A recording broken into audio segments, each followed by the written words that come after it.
بسم اللہ الرحمن الرحیم۔ السلام علیکم ورحمۃ اللہ وبرکاتہ۔ عابدراجہ چینل کی طرف سے آج میں اپنے دوستوں کو رسول اللہ صلی اللہ علیہ وآلہ وسلم کا ایک فرمان بتاؤں گا۔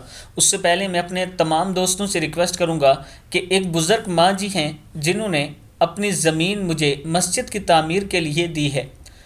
میں اپنے دوستوں سے ریکویسٹ کروں گا کہ آپ دوست تھوڑا تھوڑا تعاون کریں، انشاءاللہ ہم بہت جلد یہ مسجد تعمیر کر دیں گے۔ 1,00,000 روپیہ میرے پاس جمع ہو چکا ہے۔ یہ ایک بھائی نے تعاون کیا تھا، آپ نے ان کے لیے بھی دعا کرنی ہے کہ اللہ تعالیٰ قبول فرمائے اور قیامت تک ان کو اس کا ثواب پہنچتا رہے۔ اور آپ دوستوں سے ریکویسٹ ہے کہ جن کے بزرگ فوت ہو چکے ہیں یا اپنے لیے آپ مسجد میں تھوڑا تھوڑا حصہ ڈالیں، اس کا یہ فائدہ ہوگا کہ قیامت تک آپ کو اس کا اجر ملتا رہے گا۔ اور انشاءاللہ یہ میرا آپ کے ساتھ وعدہ ہے کہ جو پیسہ آپ مسجد کے لیے دیں گے وہ مسجد ہی میں استعمال ہوگا۔ یہ میرا واٹس ایپ نمبر ہے، اسی پر ایزی پیسہ اور جائز کیش بھی ہے، جو لوگ پاکستان سے بھیجنا چاہتے ہیں وہ سینڈ کر سکتے ہیں۔ تو شروع کرتے ہیں آج کا لیسن۔ بسم اللہ الرحمن الرحیم۔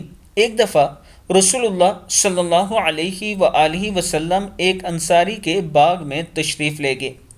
وہاں ایک اونٹ کھڑا تھا۔ رسول اللہ صلی اللہ علیہ وآلہ وسلم کو دیکھ کر بلبلانے لگا۔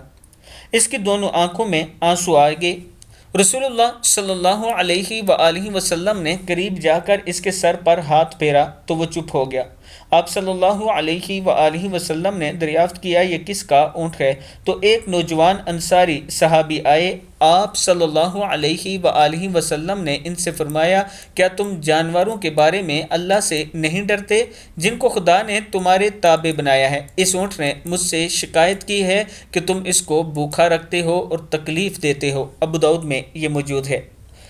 میں اپنے دوستوں سے گزارش کروں گا کہ جو جانور آپ نے اپنے گھروں میں رکھے ہوئے ہیں ان کا خیال رکھا کریں، ان کی خوراک کا خیال ضرور رکھیں۔ ایسا نہ ہو کہ کل قیامت کے دن یہ آپ کے لیے عذاب بن جائے۔ اس لیے میں پھر اپنے دوستوں سے ریکویسٹ کروں گا کہ جانوروں پر ظلم نہ کیا کریں، ان کا خیال رکھا کریں، ان کی پیاس، ان کی بھوک کا خیال رکھا کریں۔ اس ویڈیو کو آپ دوستوں نے آگے ضرور شیئر کرنا ہے۔ السلام علیکم ورحمۃ اللہ وبرکاتہ۔